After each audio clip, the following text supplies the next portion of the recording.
I'm Tom Sheehan, and this is the third lecture in the first semester Java course presented by Savage River Research. To view all of the currently available lectures, point your browser to savageriver.com and click on Open Courses. This lecture assumes that you have completed both lectures 1 and 2 and that you've been successful in downloading and installing both Eclipse and the JDK, and that you're ready to begin the process of mastering Java syntax, starting with variables, literals, and the primitive data types. A variable is simply a named storage location in the computer's memory. A literal is an actual value, a value that is written into the code of a program. In any non-trivial problem domain, the programmer needs to determine the number and type of variables the program will need if it is to successfully address that problem domain. The line marked by the purple arrow is a variable declaration. The variable name, value, has been declared to be something that will contain an integer. The term int, int, is a reserved word. In Java, reserved words can only be used in the precise ways defined by Java. In Eclipse, in the Eclipse editor, reserved words are always in dark red. Variable names like value are in black, semicolons are always in black. The line marked by the green arrow assigns the literal integer 5 to the variable name value. The consequences of those two lines of code are that the variable name value will now represent a specific place in memory assigned by the JRE, the Java Runtime Environment, and that the integer 5 will be stored in that specific place in memory. But of course, the decimal value 5 is stored as its binary equivalent. Now, here's the code as it would be written in the Eclipse editor. The name value is declared to be a variable of type int, integer. Note that it is terminated with a semicolon because it's an executable statement. And here, the literal 5 is assigned to the variable name value. And note that this line of code is also terminated with a semicolon because it's also an executable statement. Note that here I'm introducing the print method, which is almost identical to the println method that we looked at in the last lecture. The only real difference is that on output, the cursor does not advance to the next line. System.out.print will print the text string the value is, including the space between the S and the terminating quotes. Then in the next line of code, system.out.println will print the character that represents the literal 5 after the space at the end of is, then move the cursor to the next line of output, then terminate. The string, the value is, highlighted in blue, just as it shows up in the Eclipse editor, is a string literal. It's printed out just as it's written. The character representing the integer 5 will be printed out by this statement. Now notice there are no quote marks around value. If there were, then the string value would be printed out, not the character representing the integer 5. Here's the code and the output as in Eclipse in class example _3_1. Okay, let's move along to primitive data types. They're called primitives because they're defined in the Java language itself. Now, later in the course, we'll begin to define our own data types, but right now, we'll just deal with the primitives that I'm going to show you. There are 53 reserved words in Java. They're also called keywords. And they all share one common characteristic. They must be used exactly as defined in Java. We've already looked at class, public, static, void in Lecture 2. Of the remaining keywords, 8 are primitive data types. And we've already used one of those, int. We use that to specify the data type that is allowed to be referenced by the variable name value in class example 2.1. 6 of the 8 primitive data types are numeric: byte, double, float, int, long, and short. Let's look at them one at a time. A byte is a data type that can be used to store any integer in the range -128 to +127. Now, don't be confused by the two uses of the word byte. In hardware terms, a byte means 8 bits, 8 spaces in memory, 8 bits to a byte. But Java uses that same term to describe its smallest integer data type, the integer data type byte. When used in Java, it's a reserved word. A short is a data type that can be used to store any integer in the range -32,768 to +32,767. An int is a data type that can be used to store any integer in the range of about -2.1 billion, billion with a B, to +2.1 billion.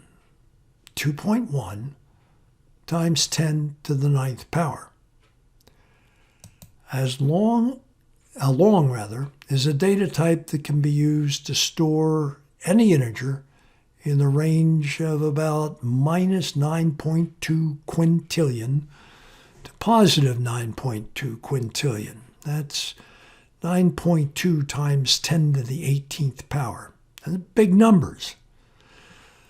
But you need big numbers in problem domains ranging from astronomy to cryptography. And in fact, if you're taking this course to qualify for the courses in cryptographic analysis, we will implement encryption and decryption schemes using numbers considerably larger than a long. But that's done with software. The data types we're talking about here are hardware dependent. The hardware implementation of these data types is one of the primary topics in academic courses in machine architecture. But briefly stated, suppose I declare the variable name small_int to be of type byte. Then the variable name small_int will point to, that is to say, it will have the address of a specific place in memory that has 8 bits, 8 spaces, each of which can hold either a 0 or a 1. There are 8 bits in a byte. The leftmost bit will represent the sign, 0 for positive, 1 for negative. The remaining 7 bits will store the value for small int. If small int is initialized to 1, the physical byte in memory looks like this. Change it to 2, it looks like this. Change it to 3, looks like this. 4 like this. 53 like this. Now, if you've already taken a course in machine architecture, then this translation should be familiar. At the hardware level, computers can only store and manipulate zeros and ones. It is the software, the JRE and the JDK, that makes the translations to the equivalent decimal value and allows the machine to display the actual characters that represent these numbers. The same is true of the remaining 3 integer data types. Now, let's look at the 2 remaining numeric primitives, float and double. It would be considerably more difficult to explain the hardware implementation for floating point numbers, numbers with a decimal point that allow for fractional values.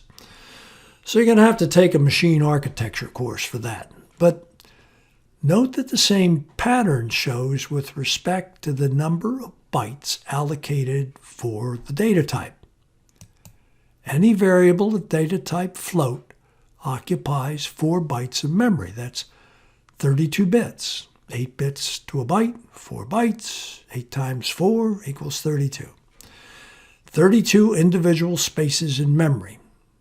And in those 32 spaces, I can represent values ranging from plus or minus 3.41 times 10 to the plus or minus 38 with 7 digits of accuracy. Now I know what your next question is. What exactly does this mean? Well, it means that for very small numbers, like a problem domain in which a client, like the Department of Energy, wants you to code complex expressions resolving nuclear forces in a given isotope of uranium, you can represent numbers as small as 341 preceded by 37 zeros. And Java claims that we are guaranteed that Java will maintain the accuracy of the 7 places highlighted in green. And at the other end of the scale, a problem from the National Aeronautics and Space Administration coding complex expressions resolving the effect of varying stellar mass on the event horizon of a black hole, that requires astronomically large numbers. And again, Java claims that it will maintain the accuracy of the 7 places highlighted in green. Now, that's twice that I said Java claims that it will maintain the accuracy. That's what's called weasel wording. Keep it in mind, and I'll come back to it in about 5 minutes. Any variable of data type double occupies 8 bytes of memory. That's 64 bits. 8 times 8 is 64. And in that space, I can represent values ranging from plus or minus 1.71 times 10 to the plus or minus 308 with 15 digits of accuracy. Now, take a closer look at this number, 10 to the plus or minus 308. That range allows me to represent values considerably smaller than subatomic particles, the particles that make up electrons and protons. The smaller the make up electrons and protons are called quarks. And at the opposite end of the scale, extremely large numbers, values larger than the estimated number of atoms in the observable universe. The estimate for that's 10 to the 80th power, the Eddington number. But why do we have all these different storage sizes? Why not just the largest one, like data type double? Large enough to accommodate both the largest and smallest numbers that could possibly show up in most problem domains. Well, remember the computer memory is always finite.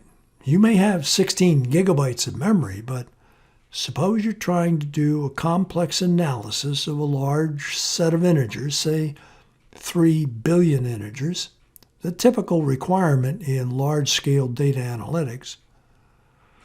And suppose the values range from 0 to 20,000. If you declare them as data type long, it would take 24 gigabytes of memory to hold them. You don't have 24 gig. You only got 16. So your operating system has to page them in and out of the hard drive, eating up computer cycles and time. But if you declare them as data type short, they'll only take up 6 gig of memory, and your program will run substantially faster. Okay, quick review. 37 reserved words, keywords. They can only be used in exactly the ways defined by Java, and we have to understand those restrictions. 8 of those reserved words are primitive data types. Primitive because they're defined by Java. Of those 8 primitives, 6 are numeric. 4 of the numerics are integers. They can only hold whole numbers such as 5, 10, 23, 89. Integer data types cannot hold numbers that have a decimal point in them. Literal integer values like 563 embedded in the Java source code are called integer literals. The remaining 2 numerics are floating point numbers, numbers that have a decimal point. Data types that allow fractional values are called floating point numbers. 1.7 and 45.316 are floating point numbers. In Java, there are 2 data types that can represent floating point numbers. Float, also called single precision, has 7 digits of accuracy, and double, also called double precision, has 15 digits of accuracy. Now, the numeric primitives, the 6 data types we're looking at here, have some peculiarities that require explanation.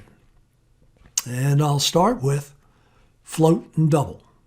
First of all, these 2 can be referred to collectively as floating point data types. Float and double are both floating point data types, but the terms float and double are reserved words that can only be used exactly as specified by Java. The second peculiarity is this. If I attempt to initialize any variable of type float with a floating point literal, in this case, the floating point literal is 123.1234, I will get a compile time error, this red dot.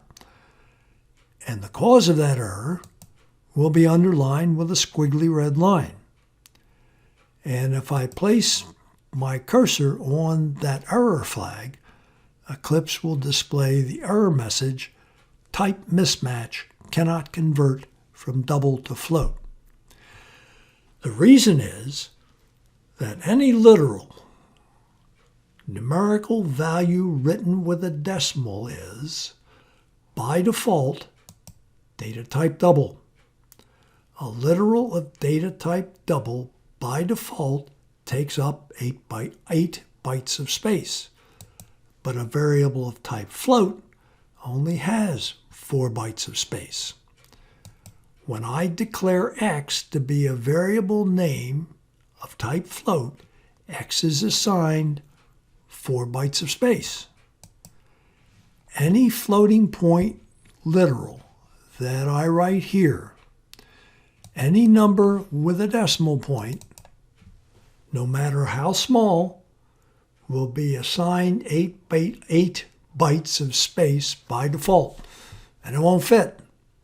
So, how do you initialize a variable name like x that has been declared as type float? Well, all that's required is to override the default with a lowercase f or a capital F appended to the literal. The next peculiarity inherent in floating point numbers are the terms single precision with 7 digits of accuracy and double precision with 15 digits of accuracy. Remember my weasel wording from 5 minutes ago? Twice I noted that Java claims that it will maintain the accuracy.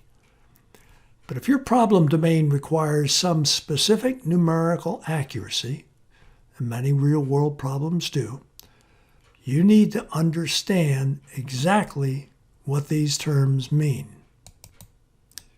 In example 3.3, the float variables x, y, z, and w are all initialized to float literals that contain 9 digits. But the data type float is single precision. It only has 7 digits of accuracy. But if I run this code, it prints out 8 digits. And here's the easy mistake to make that can be extraordinarily difficult to debug in numerically intensive problems. A reasonable person might assume that what Java is doing is rounding the 8th and 9th digits, the ones highlighted in red, to accurately approximate the 8th digit for the result. But if you run enough of these, you'll see that's not true. If your problem domain requires numerical accuracy, make sure that only 7 digits are carried forward in calculations using the float data type, and only 15 in calculations using type double. The 8th digit in the output of x, y, z, and w, if carried forward in additional calculations, can easily render incorrect results. Consider this. If I rely on 7 digits of precision, these 4 numbers should sum to 492.4936. But they won't. They'll sum to 492.4937. And if you're running a program with several 100,000 calculations and you're relying on Java to guarantee accuracy to 7 digits for floats, you and your client may be in for a surprise. Unfortunately, we also have some kinks in the integer primitives. This ranking is trying to show that if I declare a to be a variable of type byte, then a has 8 bits of storage and can hold integer values from -128 to +127. And since that's true, I can declare b to be a variable of type short, which has 2 bytes of storage, and use a to initialize b. The value in a will fit in the storage space allotted to b. Likewise, I can initialize c with b, or I could have initialized it directly with a. In fact, for any data type on this ranking, I can assign the value of a variable of any type below it. Byte or short will fit in a variable of type int. Byte short or int will fit in a long. Byte short int or long will fit in a float. And byte short int long or float will fit in a double.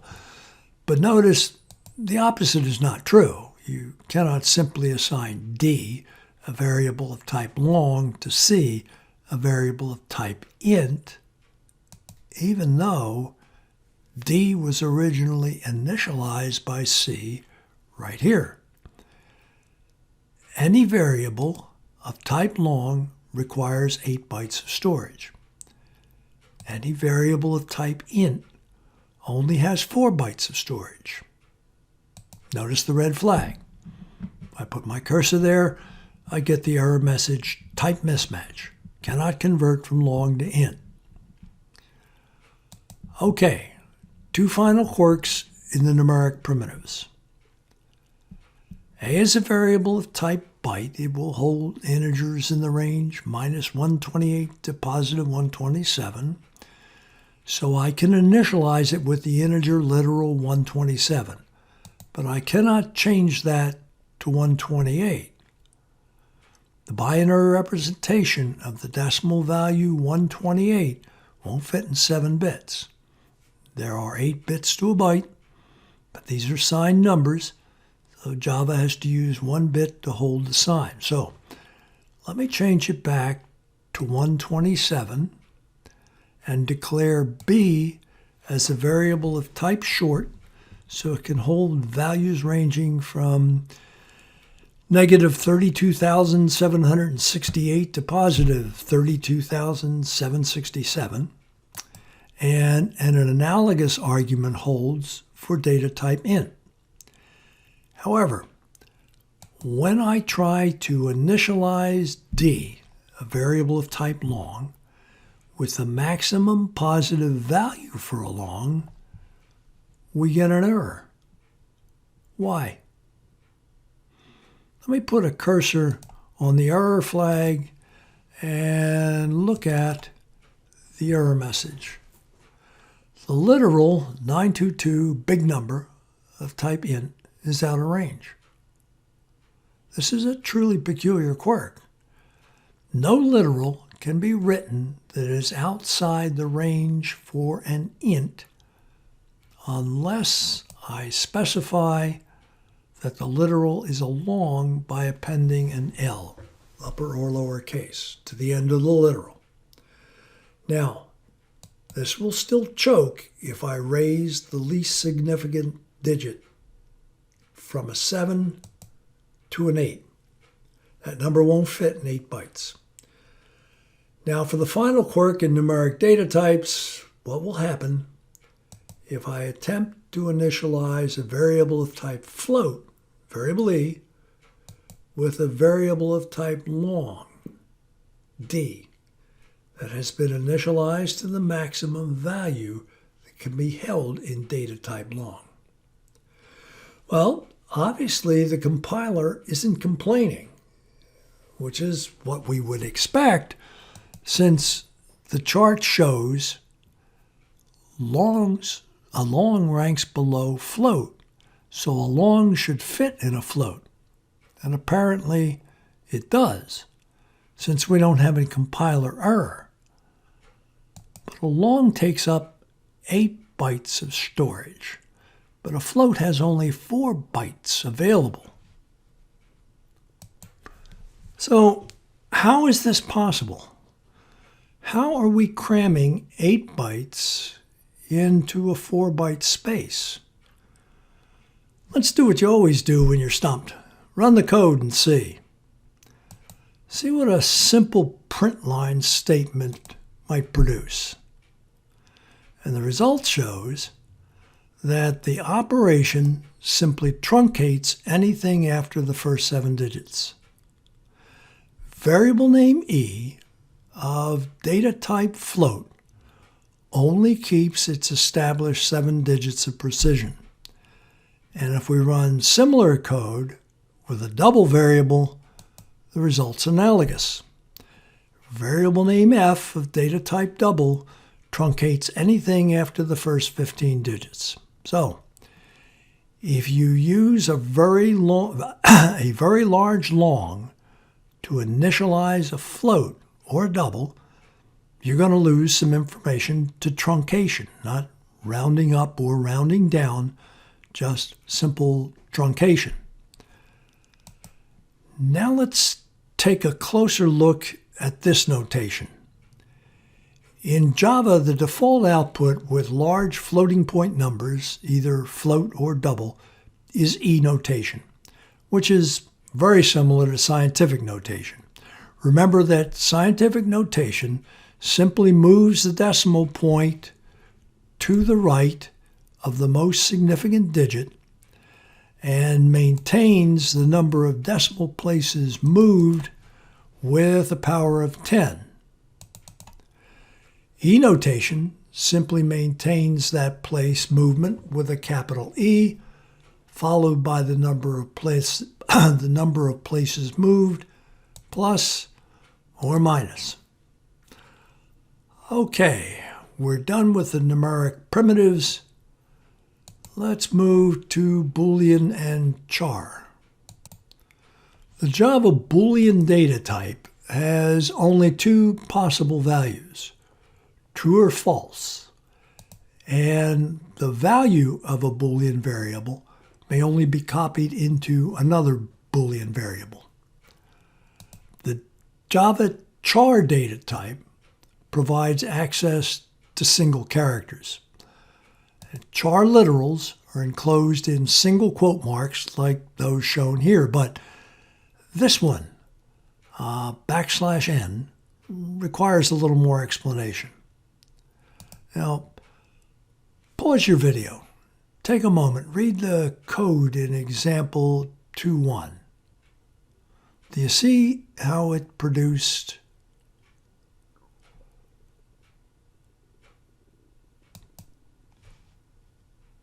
this output? Well, suppose that right here I insert \n.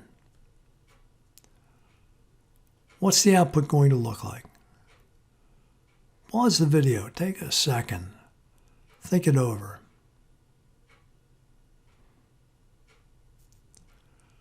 When the JRE reads that string, it will stop at the \, and consult its own version of this table. The \n is the new line character. It's viewed as a single char that behaves in accordance with this table. And the result is that a new line is inserted in the output when the \n is read. Now, we could also get a print statement to perform just like a println statement by inserting the \n encapsulated in the single quotes in the parameter of the print statement. And remember, don't confuse the \ with the /. An escape sequence will not work if you accidentally start it with a /. And don't put a space between the \ and the control character. In the case of the new line, the control character is the n. Now, let's take another look at the print and println methods. Look at this code. What's the output? Pause your video again. Write your answer down before you start it again.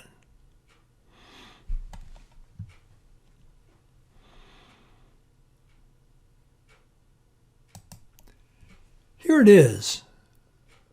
But why? Method print will print the text contained in the parameter. The parameter is the word output that lies between the quotes inside the left and right parentheses. But method print does not move the printing cursor to the next line. The printing cursor remains here at the end of the blank space that is embedded in the parameter. The semicolon at the end of the print statement completes execution of the print method. Execution now moves to the next line of code, where method println will begin printing at the current position of the printing cursor and print the entire contents of its parameter, test, and when that is complete, println will move the print cursor to the beginning of the next line. That's the only difference between print and println. Method print does not move the print cursor to the next line after it has printed the parameter. Method println moves the print cursor to the next line after it finishes printing. Okay, let's try a programming exercise, a problem to test whether or not you're okay with the basics of print and println. And from now on, I'll pose most of these programming problems in terms of a client who's specifying some problem domain that requires you to design and code a solution. Here's what your client wants. He wants you to write code that will place this beautiful line from the works of Omar Khayyam, place it on the screen whenever one of his employees logs on. Your client's fascinated, as I am, by Khayyam, an 11th century Persian mathematician, astronomer, and poet. His surviving mathematical works include a commentary on the postulates of Euclid's Elements, another on the division of a quadrant of a circle, seriously advanced mathematics in the 11th century. He also did a number of really elegant algebraic proofs, but he's probably best remembered for his poetry, particularly this line from the Rubaiyat. So, work program 2.1 until you get exactly the output shown. When you have it nailed down, open lecture 4, and I'll go over the solution. I'm also going to suggest that you follow my format in naming projects and files, simply because it'll make the lectures easier to follow. In the slides, the project folder for lecture 3 will be labeled week 3, and ensuing lectures will follow the same pattern throughout the course. Okay, this is what we covered in lecture 3, and here's where we're going in lecture 4.